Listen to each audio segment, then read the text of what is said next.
Friends, welcome back to my YouTube channel. ನಾನು ನಿಮ್ಮ ಚಾಂದಿನಿ ಗೌಡ. ಎಲ್ಲರೂ ಚೆನ್ನಾಗಿದ್ದೀರಾ ಅಂತ ಅಂದ್ಕೊಂಡಿದ್ದೀನಿ. ನಾನು ಅಷ್ಟು ಸೂಪರ್ ಆಗಿದ್ದೀನಿ. ಸೊ ಬನ್ನಿ ಇವತ್ತಿನ ವ್ಲಾಗ್ ಸ್ಟಾರ್ಟ್ ಮಾಡೋಣ. ಆ್ಯಂಡ್ ವ್ಲಾಗ್ ನೋಡೋಕ್ಕಿಂತ ಮುಂಚೆ ಗೊತ್ತಲ್ಲ, ಇನ್ನೂ ನನ್ನ ಚಾನಲ್ನ ಯಾರು ಸಬ್ಸ್ಕ್ರೈಬ್ ಮಾಡಿಲ್ಲ, ಸಬ್ಸ್ಕ್ರೈಬ್ ಮಾಡಿ, ಲೈಕ್ ಮಾಡಿ ಆ್ಯಂಡ್ ಶೇರ್ ಮಾಡಿ ಅಂತ ಹೇಳ್ತಾ ಇವತ್ತಿನ ವ್ಲಾಗ್ ಸ್ಟಾರ್ಟ್ ಮಾಡೋಣ. ಬಂದಿದ್ದಾಳೆ. ನಾನು ಯಾವಾಗ ಬಂದಿದ್ದೆ ಪಪ್ಪು ನೋಡೋಕ್ಕೆ? ಯಾಕೆ ಶೈನಿಲ್ ಬಂದಿರ್ಲಿಲ್ವಾ? ನಮ್ ಶೈನ್ ಯಾವಾಗ ಪುಟ್ಟ ಆಡಿ ಇದ್ಲು, ಇವಾಗ ನೋಡ್ರಿ ಹೆಂಗಾಗಿದ್ದಾರೆ. ಹಾಯ್ ವಿಡಿಯೋ ಕಾಲಲ್ಲಿ ಅಷ್ಟು ಮಾತಾಡ್ತಾಳೆ.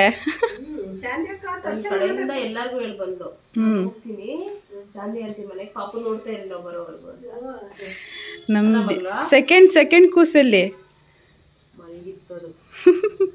ಎಷ್ಟು 9 months ಈಗ. ಸ್ಮಯ ಅಂತ ಪಾಪು ಹೆಸರು. ಸೊ ಪಾಪು ನೋಡೋಕ್ಕೆ ಆ ಸ್ಮಯಾನ್ ಬಿಟ್ಬಿಟ್ಟು ನಮ್ಮ ಪಾಪು ನೋಡಕ್ಕೆ ಬಂದಿದ್ದಾಳೆ. ನೀನು ಯಾರಾದರೂ ಬಾಣಂತಿ ಎತ್ತರೇನೆ ಅಲ್ಲ, ಆದ್ರೂ ಒಂದು ದಪ್ಪ ಬಾಡಿ ಬಂದಿಲ್ಲ, ಏನಿಲ್ಲ, ಹೆಂಗ್ ಮೇಂಟೈನ್ ಮಾಡಿದಾಳೆ ಅಂತ. ಏನಿಲ್ಲ, ಈಗ ನನಗಿರೋದು ಟಾಸ್ಕ್ ಹೆಂಗಾಗನ ಗೊತ್ತಾಗ್ತಿಲ್ಲ.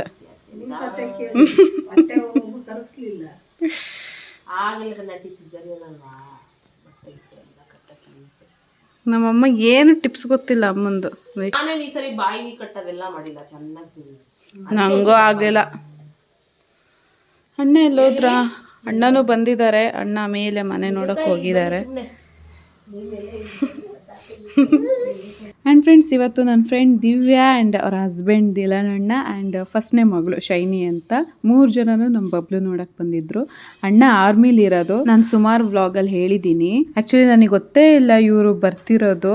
ಸೇಮ್ ನಮ್ಮ ಅತ್ತೆ ಮಾವ ಹೇಗೆ ದಿಢೀರ್ ಸರ್ಪ್ರೈಸ್ ಕೊಟ್ಟರು, ಹಂಗೆ ಇವಳು ನನಗೆ ದಿಢೀರ್ ಸರ್ಪ್ರೈಸ್ ಕೊಟ್ಟಳು. ಆ್ಯಂಡ್ ಇವ್ರ ಜೊತೆ ನಮ್ಮ ಪುಟಾಣಿ ಶೈನಿ ಬಂದಿದ್ಲು. ಸೈನಿ ಅಂತ ಹೆಸರು. ಸೆಕೆಂಡ್ ಬೇಬಿ ಹೆಸರು ಸ್ಮಯ ಅಂತ ಅಂದ್ಬಿಟ್ಟು. ಸೊ ಪಾಪು ಇಲ್ಲೇ ತರೀಕೆರೆ ಅಲ್ವಾ, 10 kilometers ಅಷ್ಟೇ. ಹಾಗಾಗಿ ಪಾಪುನ ಬಿಟ್ಬಿಟ್ಟು ಇವ್ರು 3 ಜನ ಬಂದಿದ್ರು. ಆ್ಯಂಡ್ ತುಂಬ ಟೈಮ್ ಇರಲಿಲ್ಲ. ಅದೇ ಪಾಪುನ ಮನೇಲೇ ಬಿಟ್ಟು ಬಂದಿರೋದ್ರಿಂದ ಬೇಗ ಮಾತಾಡಿಕೊಂಡು ಪಾಪುನೆಲ್ಲ ನೋಡಿಕೊಂಡು ಒಂದು 30 minutes ಇದ್ಲು ಅಷ್ಟೇ. ಆಮೇಲೆ ಹೊರಟರು. ಕಿತ್ತೆ ಬಿಸಾಕ್ತಾರೆ. ಅದನ್ನ ಇಟ್ಕೊಂಡು ಬರ್ತಾರೆ ಎಲ್ಲರೂ ಹೋಗುವಾಗ ಬರುವಾಗ. ತುಂಬಾ ಒಳ್ಳೇದು ಆಂಟಿ. ನೆಡು ಎಲ್ಲ ಬರಲ್ಲ, ಮತ್ತೆ ಆಯುರ್ವೇದಿಕ್ ತರ ಇದೆ ಒಂತರ. ಕೆಮ್ಮು ಶೀತ ಇದ್ರೆ ಹಾಕ್ಬೋದು. ತುಂಬಾ ಆಯುರ್ವೇದಿಕ್ ಇದೆ. ಅದು ಎಣ್ಣೆಗೆ ಹಾಕಿ ಅವಳಿಗೆ ಗೊತ್ತಿಲ್ಲ ಬರ್ಬೋದು. ಬರ್ತೈತಿ ಇಟ್ಕೊಂಡು ನಡೀರಿ. ಬಿಡಿ ಆಂಟಿ ಅಲ್ಲಿ.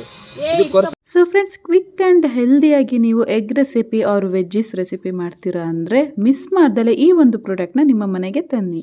ಇದು Agaro grand egg boiler and poacher. So product ಬಗ್ಗೆ ಹೇಳೋದಾದ್ರೆ, ಒಂದು ಮೇನ್ ಯೂನಿಟ್ ಇರುತ್ತೆ. ಇದರಲ್ಲಿ ಪವರ್ ಸ್ವಿಚ್ ಬಟನ್ ಇರುತ್ತೆ. ಹಾಗೆ ಇದರಲ್ಲಿ 2 ಟ್ರೇ ಇರುತ್ತೆ. ಒಂದು ಎಗ್ ಬಾಯ್ಲಿಂಗ್ ಟ್ರೇ ಆದ್ರೆ ಇನ್ನೊಂದು ಪೋಚ್ ಬೌಲ್ ಇರುತ್ತೆ. ಒಂದು ಮೆಜರಿಂಗ್ ಕಪ್ ಇರುತ್ತೆ. ಸೊ ಈ ಕಪ್ಪಿಂದ ಯಾವ ಐಟಮ್ಸ್ ಗಳಿಗೆ ಎಷ್ಟು ವಾಟರ್ನ ಹಾಕಬೇಕು ಅಂತ ಮೆಜರ್ ಮಾಡೋಕೆ ಹೆಲ್ಪ್ ಆಗುತ್ತೆ. ಹಾಗೆ ಇದ್ರ ಬಾಟಮ್ ಅಲ್ಲಿ ಒಂದು ಎಗ್ ಪಿನ್ ಕೊಟ್ಟಿರ್ತಾರೆ. ಇದ್ರ ಮೂಲಕ ನಾವು ಎಗ್ ಹೋಲ್ ಮಾಡೋಕೆ ಹೆಲ್ಪ್ ಆಗುತ್ತೆ. ಸೊ ಪ್ರಾಡಕ್ಟ್ ಜೊತೆಗೆ ನಮಗೆ ಯೂಸರ್ ಮ್ಯಾನ್ಯುಯಲ್ ಕೊಟ್ಟಿರ್ತಾರೆ. ಇದರಿಂದ ನಾವು ಯಾವ್ಯಾವ ಎಗ್ ಟೈಪ್ ಗಳಿಗೆ ಎಷ್ಟು ವಾಟರ್ ಮೆಜರ್ಮೆಂಟ್ ಹಾಕಬೇಕು, ಹಾಗೆ ಇದ್ರದ್ದು ಬಾಯ್ಲಿಂಗ್ ಟೈಮು ಎಲ್ಲದೂ ಮೆನ್ಷನ್ ಮಾಡಿರ್ತಾರೆ. ಫಸ್ಟ್ ನಾನು ಎಗ್ ಬಾಯ್ಲಿಗೆ ಅದರಲ್ಲಿ ಮೆನ್ಷನ್ ಮಾಡಿರ್ತಾರ 85 ml ವಾಟರ್ನ ಹಾಕ್ತಾ ಇದ್ದೀನಿ. ಅಂಡ್ ಈ ಟ್ರೇ ಅಟ್ ಎ ಟೈಮ್ ನಾವು 8 ಮೊಟ್ಟೆಯನ್ನ ಬಾಯ್ಲ್ ಮಾಡ್ಬೋದು. ಬಟ್ ನನಗೆ 8 ಅವಶ್ಯಕತೆ ಇರಲಿಲ್ಲ, ಹಾಗಾಗಿ ನಾನು 2 ಮೊಟ್ಟೆಯನ್ನು ಮಾತ್ರ ಬಾಯ್ಲ್ ಮಾಡ್ತಿದ್ದೀನಿ. ಸೊ ಹೀಗೆ ಎಗ್ಗೆ ಹೋಲ್ ಮಾಡೋದ್ರಿಂದ ಸ್ಟೀಮ್ ಅಲ್ಲಿ ಚೆನ್ನಾಗಿ ಇದು ಬಾಯ್ಲ್ ಆಗುತ್ತೆ. ಎಗ್ಗು ಓವೆಲ್ ಶೇಪ್ ಅಲ್ಲಿ ಇರುತ್ತೆ. ಸೊ ಅದ್ರ ಬಾಟಮ್ ಅಲ್ಲಿ ನಾವೀಗೆ ಹೋಲ್ ಮಾಡ್ಬೋದು. ಅಂಡ್ ಕೆಲವರಿಗೆ ಹೋಲ್ ಮಾಡುವಾಗ ಇದು ಬ್ರೇಕ್ ಆಗಲ್ವಾ ಅಂತ ಎಲ್ಲರಿಗೂ ಡೌಟ್ ಇರುತ್ತೆ. ಬಟ್ ಇದು ಯಾವುದೇ ತರದ್ದು ಬ್ರೇಕ್ ಆಗಲ್ಲ, ಹೋಗಲ್ಲ. ಅಂಡ್ ಪ್ಲೇಸ್ ಮಾಡುವಾಗ್ಲೂ ಅಷ್ಟೇ, ನಾನು ಇವಾಗ ತೋರಿಸ್ತಿರೋ ತರ ಪ್ಲೇಸ್ ಮಾಡಬೇಕು. ರಿಯಲಿ ಇದು ತುಂಬಾ ಸಿಂಪಲ್. ನಮಗೆ ಏನಾದ್ರು ಕ್ವಿಕ್ ಆಗಿ ನಾವು ಎಗ್ ಬಾಯ್ಲ್ ಮಾಡ್ಕೊಬೇಕು ಅಂದ್ರೆ ಈ ತರ ಮಾಡಿದ್ರೆ ನಾವು ಅಟ್ ಎ ಟೈಮ್ 8 ಮೊಟ್ಟೆನ ನಾವು ಬಾಯ್ಲ್ ಮಾಡ್ಕೋಬಹುದು. ಸೊ ಹೀಗೆ ಕವರ್ನ ಹಾಕ್ಬಿಟ್ಟು ನಾವು ಸ್ವಿಚ್ ಆನ್ ಮಾಡಿದ್ರೆ ಆಯ್ತು. ಆಟೋಮೆಟಿಕ್ ಆಗಿ ಇದು ಎಗ್ ಬಾಯ್ಲ್ ಆಗಿದ ತಕ್ಷಣ ಆಫ್ ಆಗುತ್ತೆ. ಅಂಡ್ ನಾನು ಮುಂಚೆ ಹೇಳ್ದಂಗೆ ಇದರಲ್ಲಿ soft boil, hard boil and medium boiled ಅಂತ ಇರುತ್ತೆ. ನಾನು ಹಾರ್ಡ್ ಬಾಯ್ಲ್ಡ್ಗೆ 85 ml ವಾಟರ್ನ ಹಾಕಿ 15 minutes ಬಾಯ್ಲ್ ಮಾಡಿದೆ. ಹಾಗಾಗಿ ನನಗೆ ಚೆನ್ನಾಗಿ ಮೊಟ್ಟೆ ಬಾಯ್ಲ್ ಆಗಿತ್ತು. ನೆಕ್ಸ್ಟ್ ನಾನು ಎಗ್ ಪೋಚಸ್ ಮತ್ತೆ ವೆಜ್ಜಿಸ್ ಬಾಯ್ಲ್ ಮಾಡೋಕ್ಕೆ ಸೆಟ್ ಮಾಡಿಕೊಂಡೆ.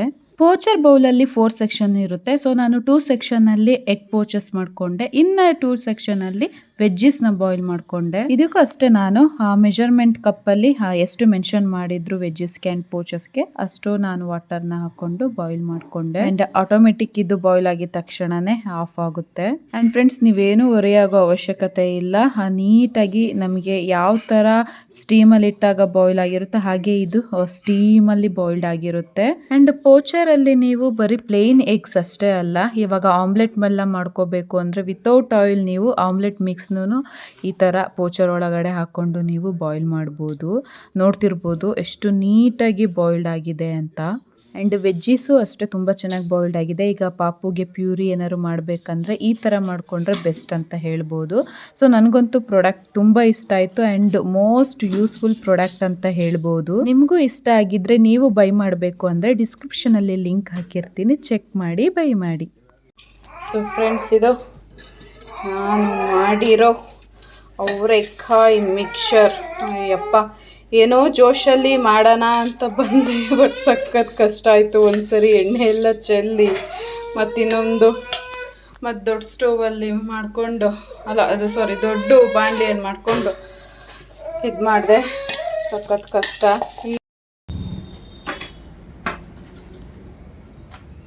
ಇದು ಮುಂದೆ ಮಾಡಿದ್ರಾ?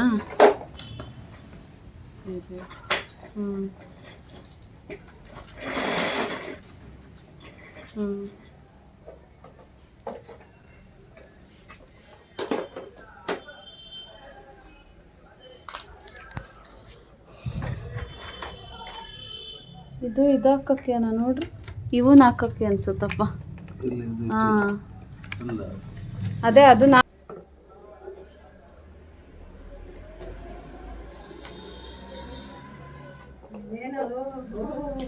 ಇದು ತೆಗೆದ್ರೆ ಇವನ್ನ ತೆಗೆದ್ರೆ ಇದು ಅದು ಹೋಲ್ ಇರುತ್ತಲ್ಲ ಅದು ತುತ್ತಕ್ಕೆ ಇದು ಹಿಂಗೆ ಹಾಕೋದು.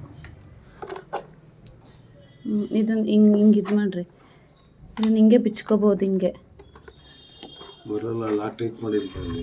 ಅದು ಲಾಕ್ ತೆಗೆದ್ಬಿಟ್ಟು ಇದು ತಗೊಂಡ್ರೆ ಇದು ಊಟ ಮಾಡೋದು ಅಂತ, ಏನಾರು ಇಟ್ಟು ಊಟ ಮಾಡಿಸ್ಬೋದು ಅಂತ.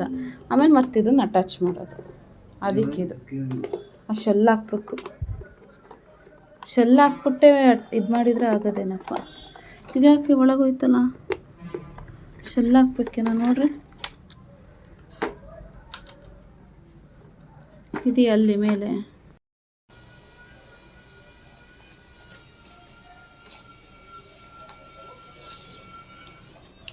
ಹಾಕಿತ್ತು. ದುಡ್ಡು ಕೊಟ್ಟಿದ್ದಲ್ದಲ್ಲೇ ನಮ್ಮದು ಈ ಫಜೀತಿ ಬೇರೆ.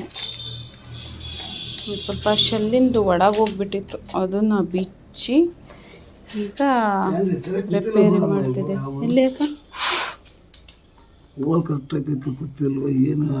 ಅದು ನಾವು ಬಿಚ್ಚಿದ್ವಲ್ಲ, ಅದು ಪ್ಲಾಸ್ಟಿಕ್ ಸಮೇತ ಬಂದಿದೆ. ಅದಕ್ಕೆ ಅವನೇನೇನು ಸಿಗುತ್ತೆಲ್ಲ ಹಿಡ್ಕೊಂಡು ಹತ್ತುತ್ತಾ ಇದ್ದಾನೆ.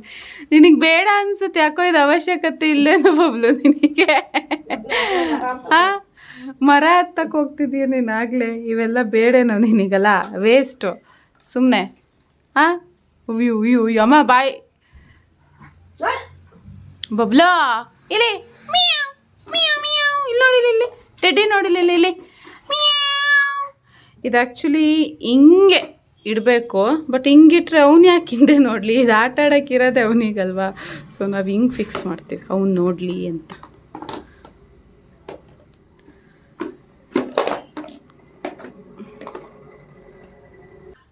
ಹಾಯ್ ಬಬ್ಲು, ಚೆನ್ನಾಗಿದೀಯಾ?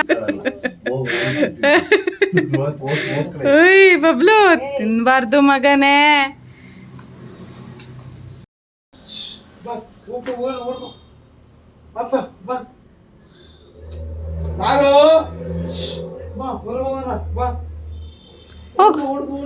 ಹೋಗು ಮುಂದೆ ಹೋಗು.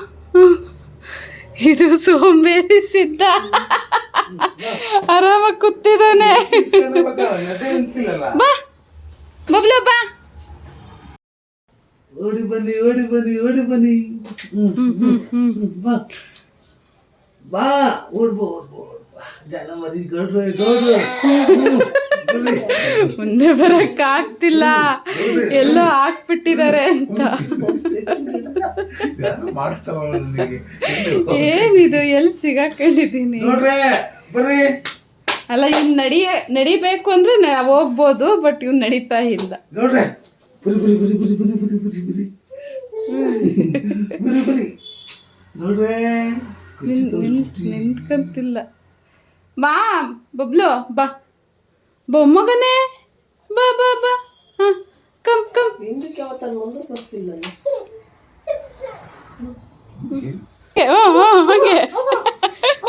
ಹಂಗೆ ಹಂಗೆ ಹಂಗೆ ಹಂಗೆ ಹೋಗು. ನಡಿ ತಡಿಯಮ್ಮ ಬಂದ. ಹಂಗೆ ಹಂಗೆ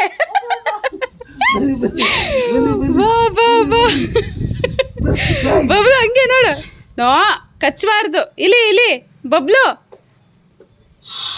ನೋಡ ಆಗ್ಲೇ ಬರ್ತು, ಆಗ್ಲೇ ಡಿಸ್ಟ್ರಾಕ್ಟ್ ಆದ.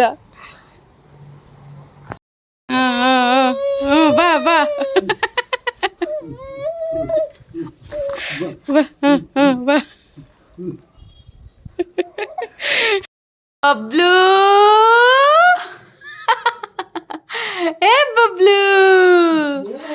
ಬಬ್ಲು ಬಾ ಬಾ ಬಾ ಬಾ. ಸೊ ಫ್ರೆಂಡ್ಸ್, ನೋಡಿದ್ರಲ್ಲ, ಫಸ್ಟೇ ಅವನಿಗೆ ವಾಕರಿಗೆ ಹಾಕಿದಾಗ ಅದು ಗೊತ್ತಾಗಲ್ವಲ್ಲ, ಸ್ವಲ್ಪ ಭಯ ಪಟ್ಟ ಹೋಗಕ್ಕೆ ಅಳ್ತಾ ಇದ್ದ.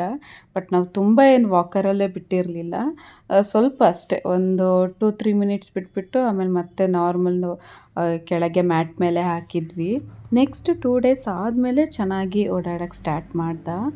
ತುಂಬ ಹೊತ್ತು ವಾಕರಲ್ಲೇ ಬಿಡಬಾರ್ದು ಅಂತಾರೆ, ನಾವು ಅಷ್ಟೇ.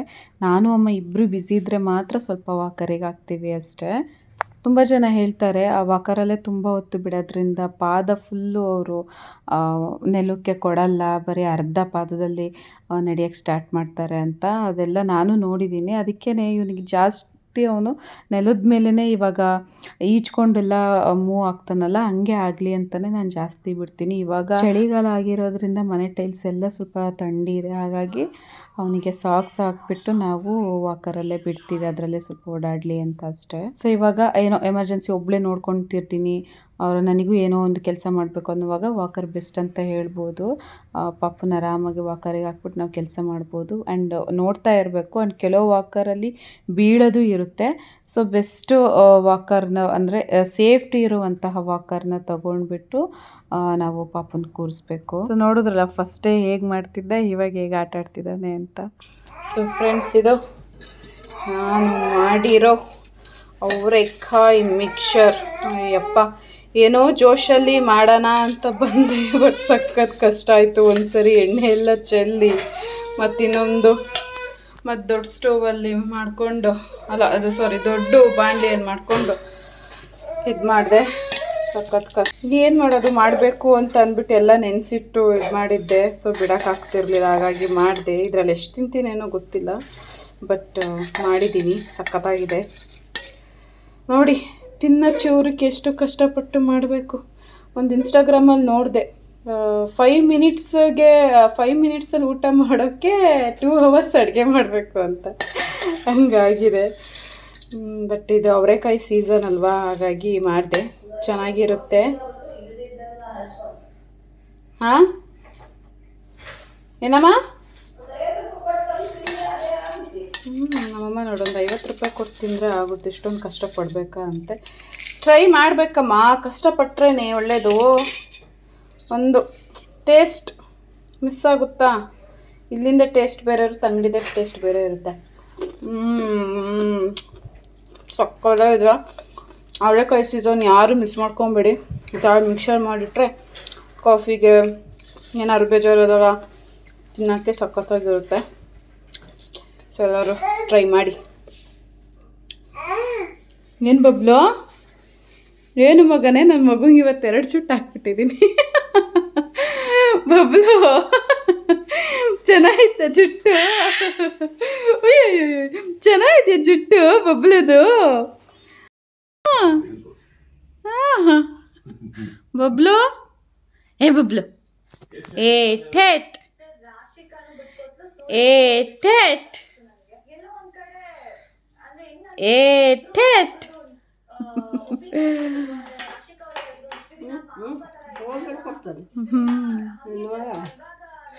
ನೈಟ್ ಇವಾಗ ಸಖತ್ತು ಚಳಿ, ಅದಕ್ಕೆ ನೈಟು ಫೇಶಿಗೆ ಎಣ್ಣೆ ಹಚ್ಚಿದ್ದೀವಿ. ನಾವು ಎಣ್ಣೆ ಹಚ್ಚಿದ್ದೀವಿ ಫ್ರೆಂಡ್ಸ್.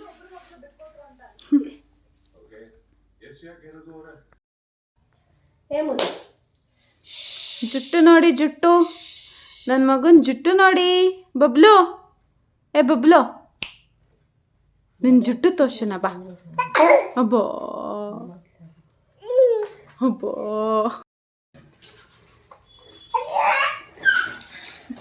ಅಯ್ಯೋ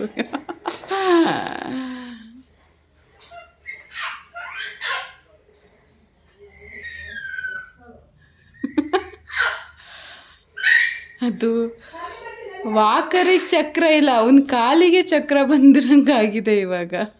ಬಬ್ಲು ಬಾ ಬಾ, ಅಜ್ಜಿ ಹೋಯ್ತು ಬಾ. ಕತ್ಲೆ ಅಂತನೂ ನೋಡಲ್ಲ ನನ್ನ ಮಗ. ಸೊ ಫ್ರೆಂಡ್ಸ್, ಇಷ್ಟು ಇವತ್ತಿನ ವ್ಲಾಗ್. ಸೊ ಎಲ್ಲರಿಗೂ ವ್ಲಾಗ್ ಇಷ್ಟ ಆಗಿದೆ ಅಂತ ಅಂದ್ಕೊಳ್ತೀನಿ. ನಮ್ಮ ಬಬ್ಲು ಇಷ್ಟಪಡೋರಿಗೆ ಖಂಡಿತ ಇಷ್ಟ ಆಗಿರುತ್ತೆ. ಸೊ ಮತ್ತೆ ನಾನು ಮುಂದಿನ ವ್ಲಾಗಲ್ಲಿ ಸಿಗ್ತೀನಿ. ಅಲ್ಲಿವರೆಗೂ ಇನ್ನೂ ನನ್ನ ಚಾನಲ್ನ ಯಾರು ಸಬ್ಸ್ಕ್ರೈಬ್ ಮಾಡಿಲ್ಲ, ಸಬ್ಸ್ಕ್ರೈಬ್ ಮಾಡಿ, ಲೈಕ್ ಮಾಡಿ ಆ್ಯಂಡ್ ಶೇರ್ ಮಾಡಿ ಅಂತ ಹೇಳ್ತಾ ಇವತ್ತಿನ ವ್ಲಾಗ್ ಇಲ್ಲಿಗೆ ಎಂಡ್ ಮಾಡ್ತಾ ಇದ್ದೀನಿ. Thank you for watching and love you all.